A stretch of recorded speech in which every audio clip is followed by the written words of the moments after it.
अर्थात तुम अपने भाग्य को बदलना चाहते हो। मैं समाप्त कर दूंगा सब कुछ। पूरी की पूरी सृष्टि ही मिटा दूंगा मैं, और उसी के साथ मिट जाएगा वो नर रूपी नारायण। ना नर रहेगा ना वानर। सृष्टि का विनाश करके तुम स्वयं को काल के हाथों से बचाना चाहते हो।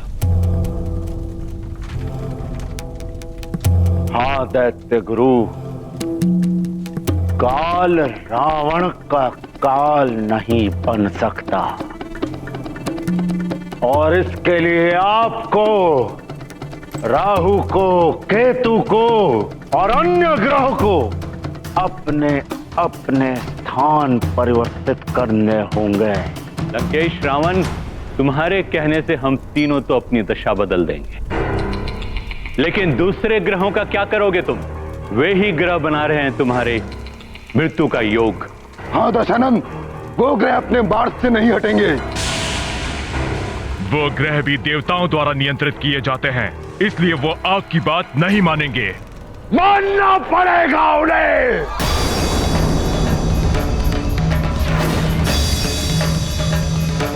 अन्यथा मेरे कोप का भाजन बनेंगे वो। मेरे बल के समक्ष एक क्षण भी नहीं टिक पाएंगे वो। मैं अभी जाकर उन्हें उनके स्थानों से हटाता हूं। ठहरो लंकेश, जा तो रहे हो, किंतु ध्यान रहे, तुम्हारे इस सुरक्षा कवच की रक्षा का भार तुम्हारे स्वयं के कांधों पर है। ऐसे रक्षा कवच प्रतिदिन नहीं बनाए जाते, ये तुम भली भांति जानते हो। उसकी आप चिंता ना करें दैत्य गुरु। बस जो आप तीनों को कहा गया है वो कार्य पूर्ण करें।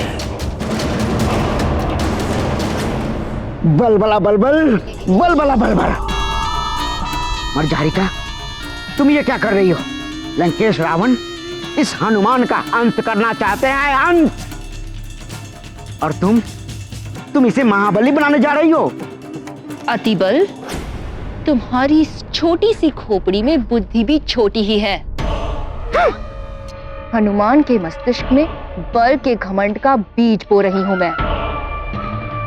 आलस्य, क्रोध, लोभ, मोह, मद और मत्सर, इन 6 विकारों से विकृत करना है उसके मस्तिष्क को। बलबला बलबल। एक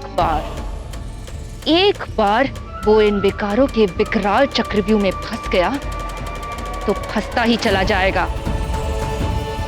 इन पिता और पुत्र दोनों के मस्तिष्क को इन विकारों के विष से भर दूंगी मैं। ये विकार ही इन दोनों के विनाश का मार्ग प्रशस्त करेंगे। तब जाके पूरा होगा वो उद्देश्य जिसके लिए लंकेश ने मुझे भेजा है।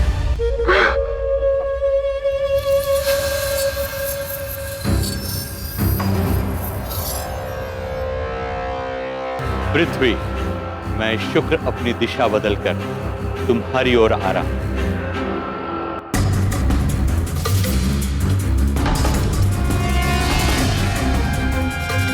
केतु, मैं अपने राहु ग्रह से बाहर आ गया हूं। अब तुम भी अपने केतु ग्रह से बाहर आ जाओ। अन्य ग्रहों के मार्ग को रोकेंगे हम। हाँ राहु, तुम मंगल के मार्ग को रोको, मैं बुध के मार्ग को अवरुद्ध करता हूँ। चलो।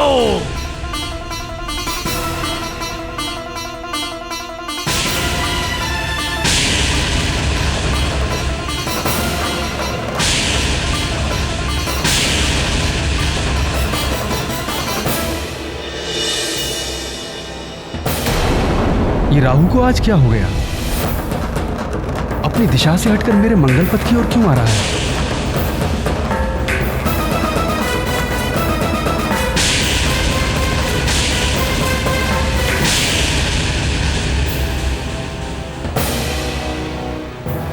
ये केतु मेरे बुद्ध मार्ग की ओर एकाएक क्यों आने लगा?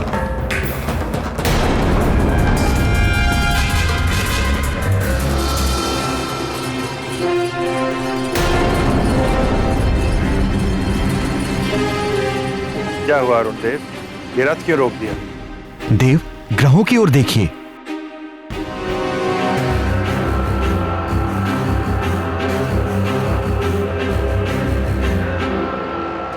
ये ग्रह आज अपने निर्धारित मार्ग से हट क्यों गए? ग्रहों की बदलती स्थिति किसी बड़े अनिष्ट का संकेत दे रही है।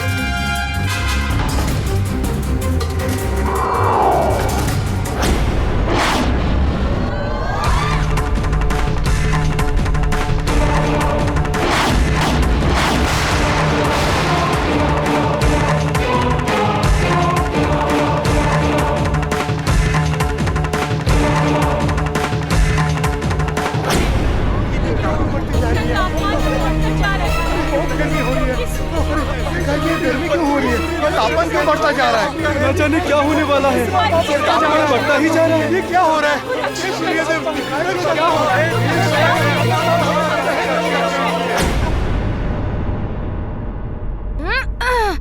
युद्ध हो या युद्ध का अभ्यास, प्रतिद्वंदी को सदैव शत्रु के रूप में देखो।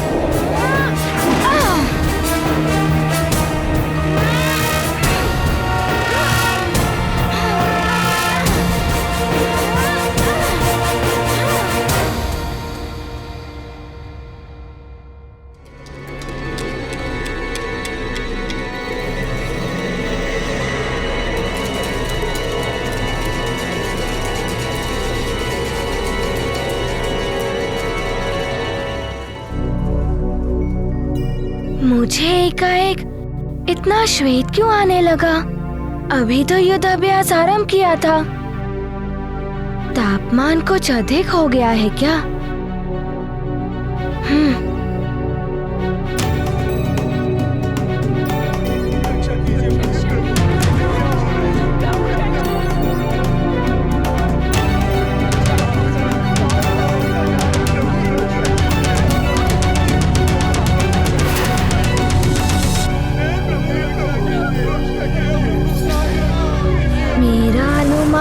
सत्य ही था। ये तो आप सबको प्रताड़ित कर रहा है।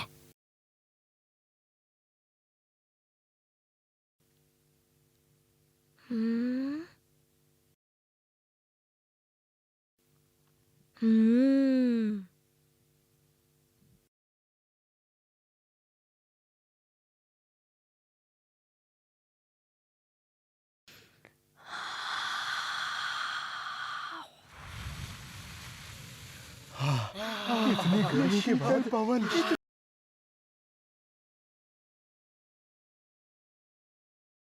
कोटि कोटि धन्यवाद आपका ईश्वर, धन्यवाद कोटि कोटि धन्यवाद।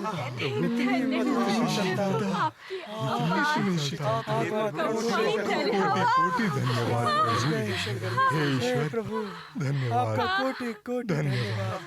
ये शीतलता।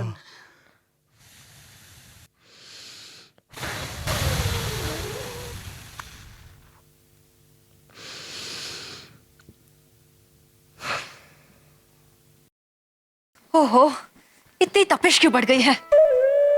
लगता है लंकेश ने अपना कार्य आरंभ कर दिया है। मैं भी अपना कार्य आरंभ कर चुकी हूँ। हनुमान के मन में बल का मत आ ही जाएगा एक न एक दिन।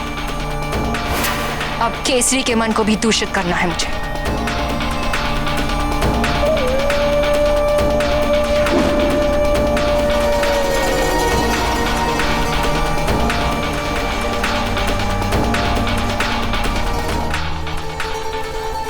अंजना,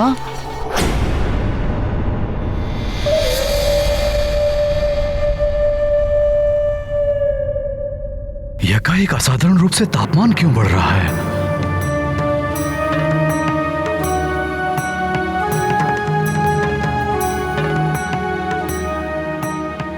सुमेरु पर पुनः कोई संकट आने वाला है क्या?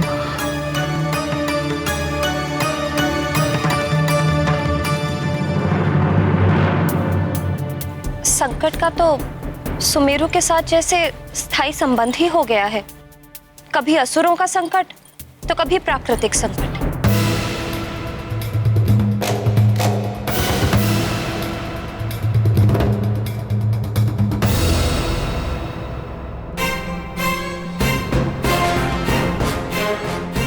प्रणाम महाराज। प्रणाम महारानी जी। प्रणाम प्रणाम। ये सब क्या है? उपहार।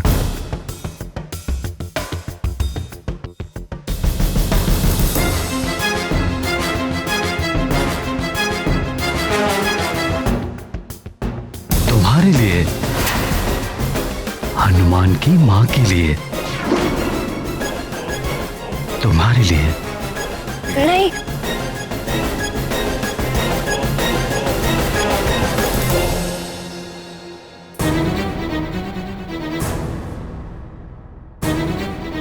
ये विशेष रूप से तुम्हारे लिए बनवाए हैं। तुमने सुमेरु को हनुमान जैसा असाधारण युवराज जो दिया है,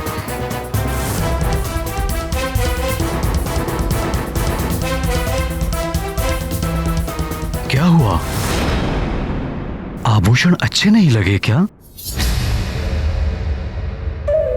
नहीं, आभूषण तो अच्छे हैं, किंतु क्या? मैं बहुत दिनों से तुम्हें उपहार देने की सोच रहा था, क्योंकि तुमने मुझे एक ऐसा वीर पुत्र दिया है जो सबके संकट मोचन कर लेता है, सबकी रक्षा करता है।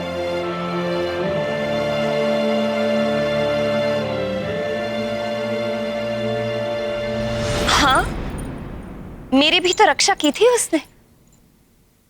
आपने तो एक राक्षस का संहार किया था, किंतु जब अनेकों राक्षसों ने घेर लिया था तो मेरा हनुमान ही आया था आपका साथ देने।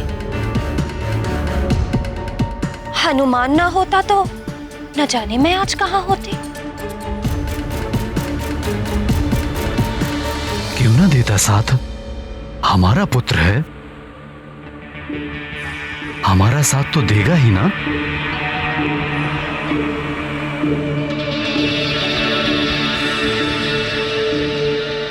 उपहार का अधिकारी हनुमान है, मैं नहीं। और फिर हनुमान ने आपको भी तो बचाया था पंचफन से। पंचफन ने तो आपको अपने वश में कर लिया था। हनुमान ने ही आपको मुक्ति दिलाई, और पंचफन के विष से तो आपके प्राणों पर बनाई थी।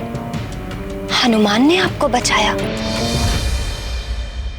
सोचिए स्वामी, यदि हनुमान ना होता तो क्या होता? मेरी मांग में ये सिंदूर है तो आपके नाम का, किंतु इसकी रक्षा हनुमान ही कर रहा है।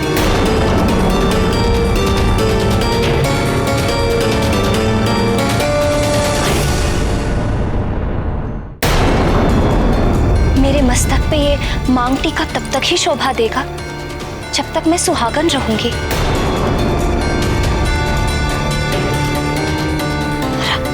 आज अगर हनुमान ना होता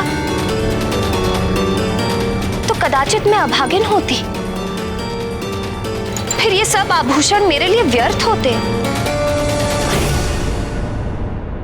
हाँ, सब हनुमान ने ही किया है। इसके लिए हमें उस पर गर्वित होना चाहिए, किंतु स्वामी, मुझे तो आपकी चिंता हो रही है। हमारे राज्य सुमेरु की चिंता हो रही है। यहाँ तो प्रतिदिन संकट आते ही रहते हैं। भगवान ना करे किसी दिन हनुमान ना हुआ तो?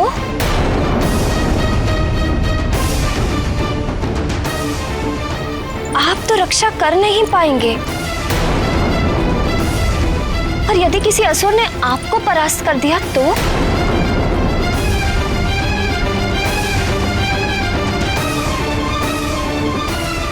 मायावी शक्तियों के आगे देवताओं के राजा इंद्र भी परास्त हुए हैं।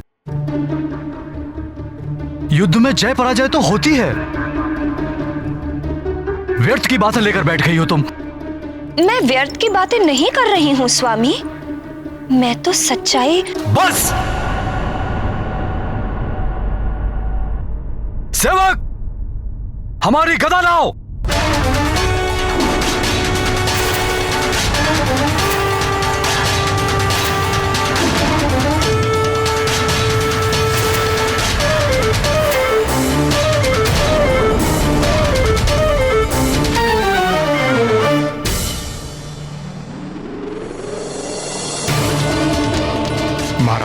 आपकी गदा।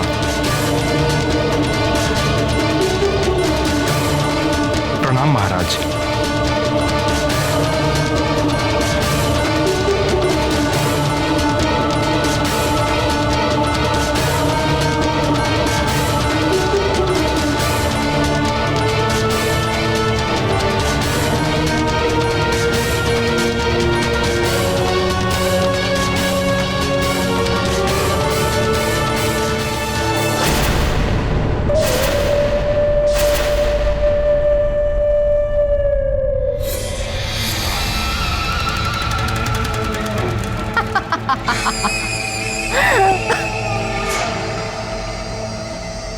पुरुष के अहम पर चोट कर भीतर तक आहत हो जाता है। मैंने मत्सर विकार का बीज बो दिया है केसरी तुम्हारे मस्तिष्क में। अब अपने ही पुत्र के प्रति ईर्ष्या के भाव से ग्रसित हो जाओगे तुम। विकार ऐसा रोग है जो मस्तिष्क से होता हुआ आत्मा तक को कलुषित कर देता है। इस रोग की कोई औषधि नहीं होती और रोगी स्वयं ही अपना विनाश कर लेता है। विकार तो विनाश के मूल होते हैं द्वारिकाधीश, किंतु इसकी कोई तो औषधि होगी। ये जो षड विकार हैं, ये मन को कलुषित करते हैं और मन के कलुष सहजता से नहीं धुलते। बड़े बड़े योगी, तपस्वी और देवी देवता भी इन विकारों से ग्रसित होकर पतन के मार्ग पर चल पड़ते हैं। रावण ने भी हनुमान को पतित करने के लिए एक अचूक अस्त्र चलाया है। ये विकार ज्ञानेंद्रियों को कुंठित कर देते हैं और मनोभावों को नष्ट कर देते हैं। हनुमान पुत्र, युद्ध का अभ्यास कक्ष में नहीं करते, रणांगन में जाओ। किंतु माँ, मैं किसके साथ युद्ध अभ्यास करूंगा? मेरे मित्रों में भी कोई ऐसा नहीं है जो गदा युद्ध के बारे में जानता हो।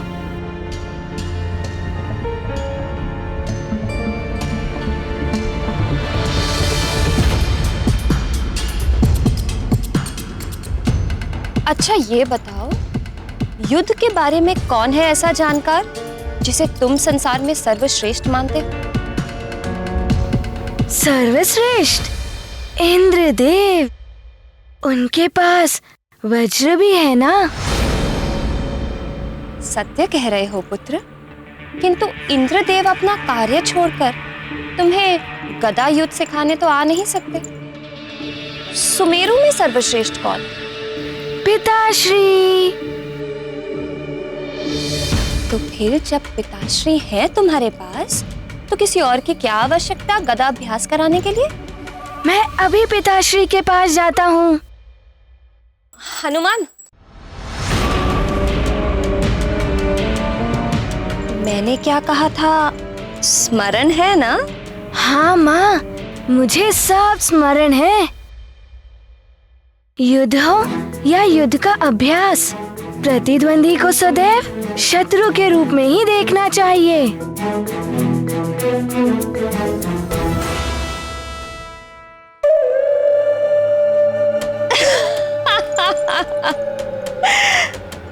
अब होगी पुत्र और पिता की स्पर्धा।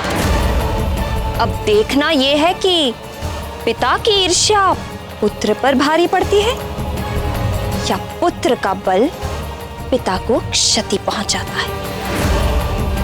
जय लंकेश! जय!